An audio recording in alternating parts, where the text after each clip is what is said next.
Terima kasih atas kesempatan yang diberikan kepada kami dari kelompok 3 akan mempresentasikan hasil diskusi kami, yaitu mengenai analisis aktivitas pendanaan. Kami dari kelompok 3 yang beranggotakan, yang pertama Wesley Kabeta, yang kedua saya sendiri Alfayanti, yang ketiga Aprisilia Winda Tandiaju, dan yang keempat Nora Ovelia. Selanjutnya itu ada analisis aktivitas pendanaan itu ada 6 macam. Yang pertama itu pendanaan utang, sewa, kontingensi dan komitmen, pembiayaan di luar laporan posisi keuangan, ekuitas pemegang saham, dan yang terakhir imbalan pasca kerja dalam bentuk lampiran. Selanjutnya, yang pertama itu ada pendanaan utang atau liabilitas keuangan. Itu mengacu pada dana yang secara eksplisit dipinjam oleh suatu perusahaan dari beragam penyedia modal. Nah, perusahaan dapat meminjam secara langsung dari para investor dengan menerbitkan efek seperti obligasi. Dan peminjaman tersebut biasanya disebut dengan utang publik. Kemudian ada pun perusahaan yang dapat meminjam dari lembaga keuangan seperti bank dalam bentuk pinjaman, itu biasa disebut dengan utang swasta. Selanjutnya itu ada akuntansi utang, di mana mekanisme akuntansi merujuk pada jumlah yang dijanjikan perusahaan untuk imbalan hasil kepada pemberi pinjaman pada akhir jangka waktu. Nah, tingkat kupon bunga tersebut itu merupakan tingkat yang disepakati di mana perusahaan menyetujui untuk membayar bunga dan jumlah uang dari pembayaran tersebut yang disebut dengan pembayaran kupon. Adapun perlakuan akuntansinya, di mana nilai sekarang ini biasa disebut biaya perolehan yang diamortisasi, pengukuhan identitas akuntansi akrual yang bekerja dengan cara yang beban bunga sama dengan arus kas keluar ditambah amortisasi diskonto obligasi. Selanjutnya pengungkapan terkait utang, di mana perusahaan diharuskan untuk melaporkan perincian terkait utang jangka panjang dan jangka pendeknya pada catatan atas laporan keuangan. Selain itu, menjelaskan jumlah yang diakui dalam laporan posisi keuangan. Catatan pengungkapan memberikan informasi berguna lainnya. Kemudian, catatan atas laporan keuangan tersebut terdiri dari dua bagian dasar. Yang pertama, daftar dalam bentuk tabel yang memberikan perincian mengenai utang beredar yang dilaporkan dalam laporan posisi keuangan. Yang kedua itu adalah ulasan perincian mengenai penerbitan utang dalam jumlah besar. Next.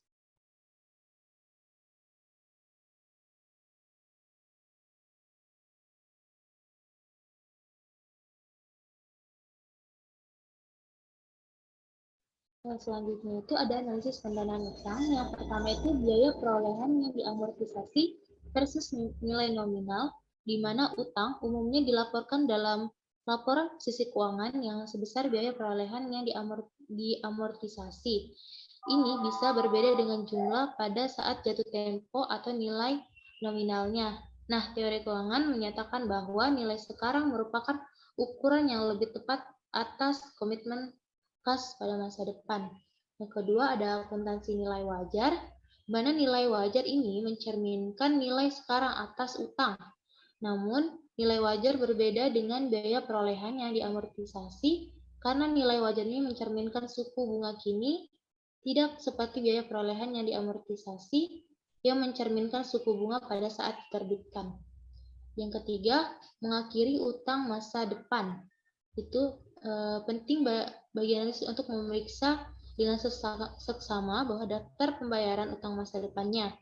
Pada tingkat yang lebih dalam ini, analisis harus mengevaluasi apakah perusahaan memiliki kemampuan untuk membayar utangnya saat jatuh tempo, karena ketidakmampuan untuk melakukan pembayaran akan berpotensi mengakibatkan kebangkrutan. Dan yang terakhir ada fasilitas kredit yang belum dimanfaatkan, di mana fasilitas kredit ini hanya dapat digunakan secara khusus untuk menandai kebutuhan modal kerja. Perusahaan hanya dapat meminjam sampai tingkat aset lancarnya seperti persediaan dan utang. Selanjutnya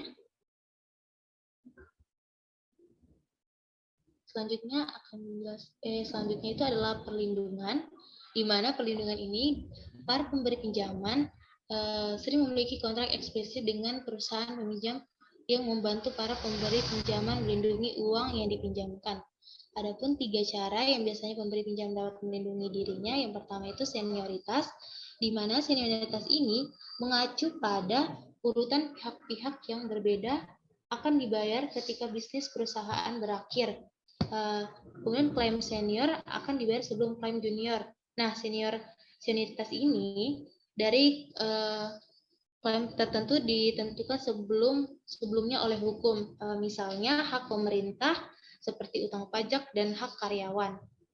Kemudian ada efek atau jaminan, itu mengacu pada aset yang disisihkan selama pembubaran untuk secara khusus memenuhi klaim tertentu. Misalnya itu pendanaan jangka pendek biasanya yang dijamin oleh aset lancar itu seperti persediaan. Selanjutnya, yang ketiga perjanjian. Nah, perjanjian ini berperan sebagai mekanisme peringatan awal kepada para pemberi pinjaman di mana sehingga mereka dapat melindungi investasinya secara protektif.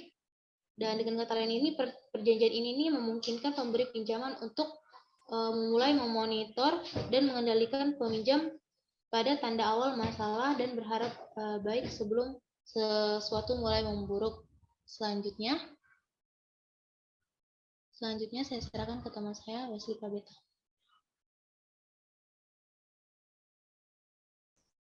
Ya, berikutnya itu sewa atau lease.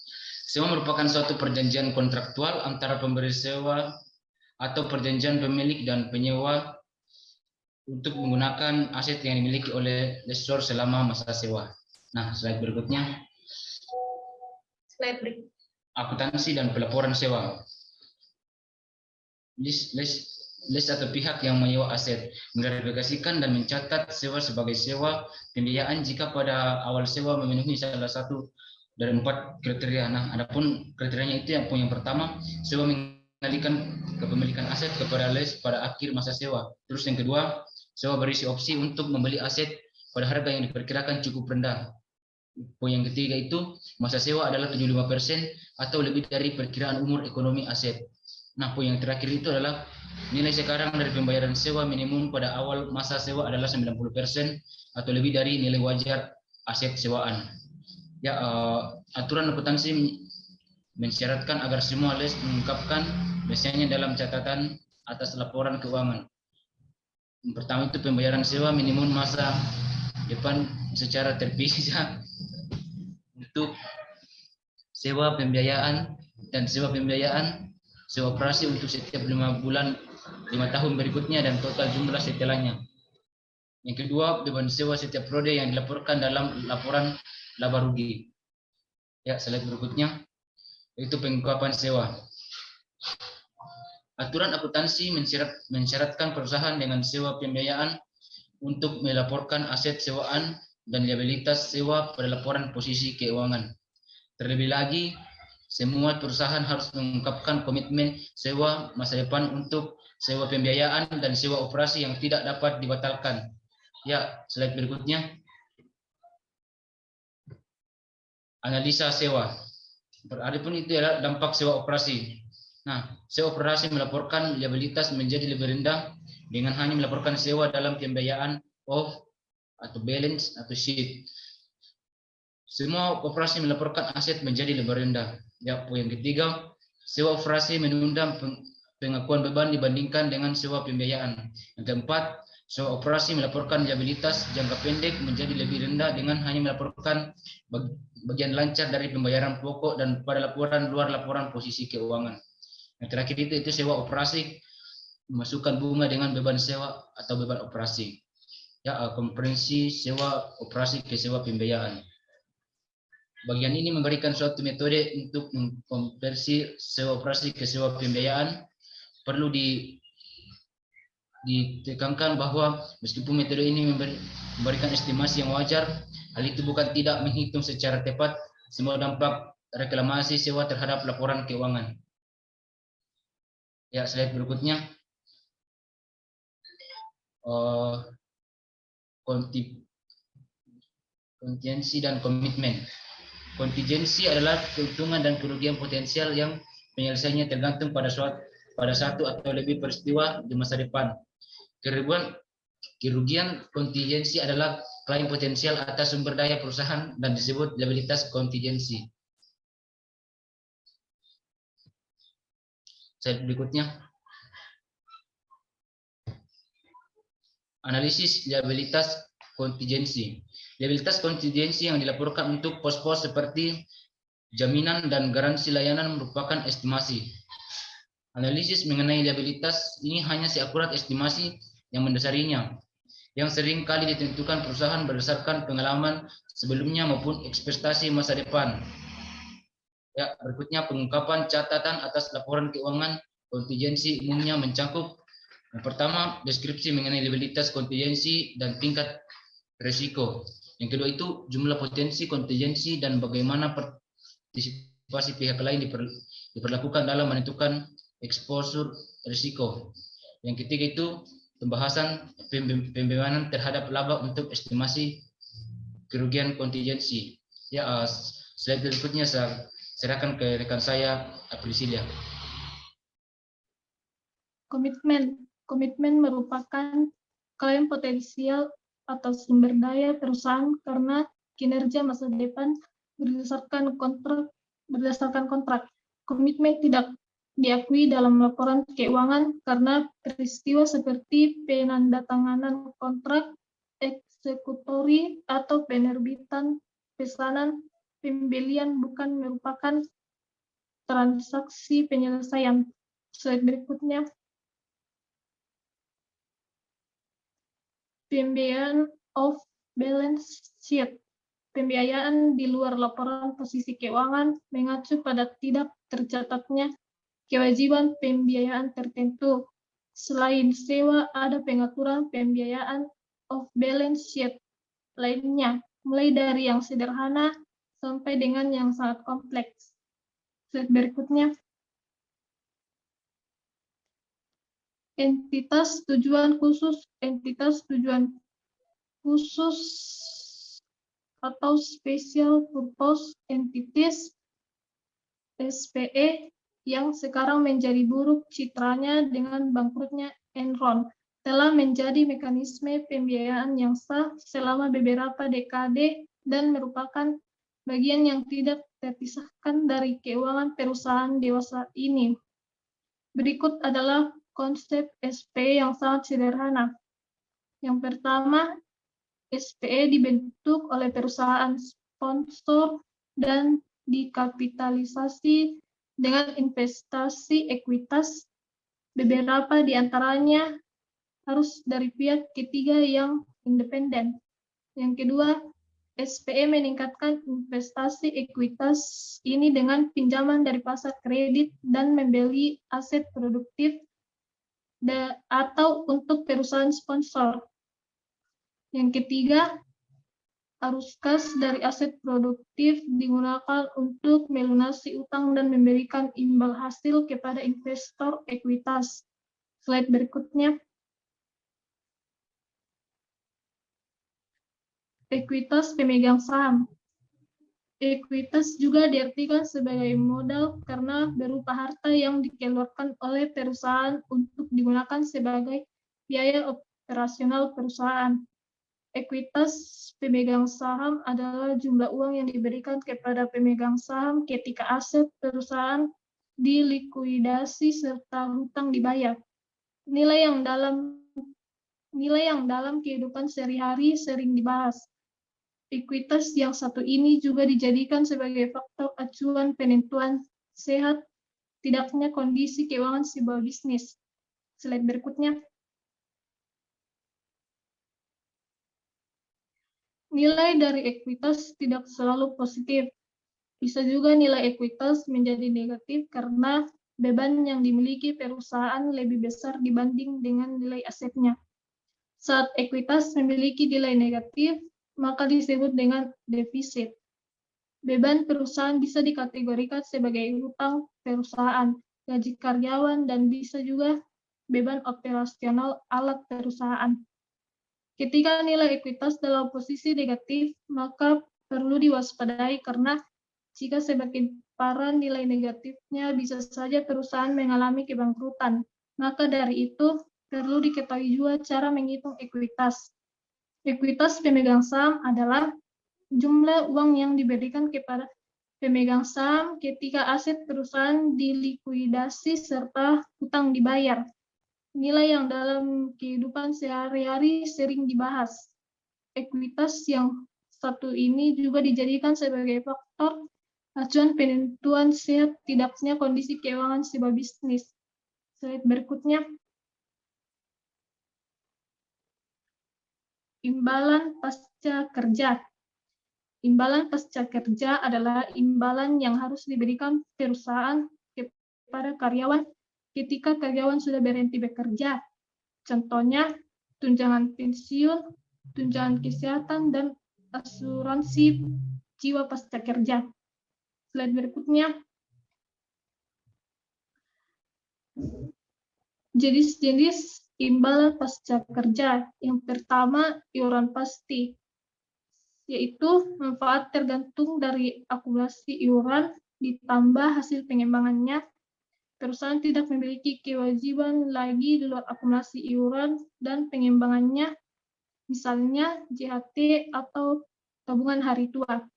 Yang kedua, manfaat pasti, yaitu manfaat diterima pada saat pensiun dan nilainya sudah ditetapkan terlebih dahulu. Banyak variabel penentu, gaji dasar imbalan, asumsi gaji, dan melibatkan perhitungan yang kompleks, misalnya UUK 13 tahun 2003. Slide berikutnya. Analisis imbalan pasca kerja. Yang pertama, menentukan dan merekonsiliasi biaya imbalan ekonomi yang dilaporkan. Tujuan analisis ini adalah menentukan profitabilitas operasi pada periode bersangkutan atau mengestimasi laba berkelanjutan perusahaan, maka biaya pensiun yang dilaporkan adalah ukuran yang lebih cepat. Yang kedua, membuat penyesuaian yang diperlukan atas laporan keuangan, yaitu status pendanaan merupakan ukuran yang tepat atas aset neto program imbalan pasca kerja. Oleh karena itu, status pendanaan dilaporkan pada laporan posisi keuangan seolah tidak ada penyesuaian yang dibutuhkan. Yang ketiga, mengevaluasi asumsi aktuarial dan dampaknya terhadap laporan keuangan. Aset program didasarkan pada angka yang tepat yang dapat diverifikasi atau biasanya di nilai pasar. Kewajiban imbalan diestimasi dengan menggunakan angka asumsi aktuarial seperti tingkat diskonto. Yang keempat, memeriksa exposure risiko pensiun, yaitu program pensiun dapat mengekspos perusahaan pada risiko yang signifikan. Risiko ini timbul sampai sejauh mana aset program memiliki profil risiko yang berbeda dengan kewajiban pensiun, terutama saat terjadi perubahan nilai pasar dari aset program yang tidak berkorelasi dengan perubahan nilai kewajiban pensiun. Yang terakhir, mempertimbangkan implikasi arus kas dari program imbalan pasca kerja, yaitu implikasi pasca kerja langsung dirasakan yang artinya arus kas keluar sama dengan iuran yang dibuat untuk program oleh perusahaan. Angka arus kas periode berjalan tidak akan berguna untuk mengevaluasi profitabilitas maupun posisi keuangan perusahaan, ataupun untuk perkiraan arus kas masa depan. Hal ini dikarenakan perusahaan akan memberikan iuran ke program hanya untuk sejauh mana imbalan itu. Baik, saya kembalikan kepada Sayanti sebagai moderator.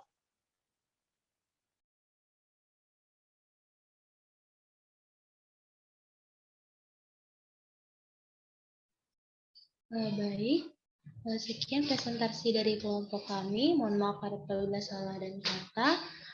Saya akhiri. Selamat sore.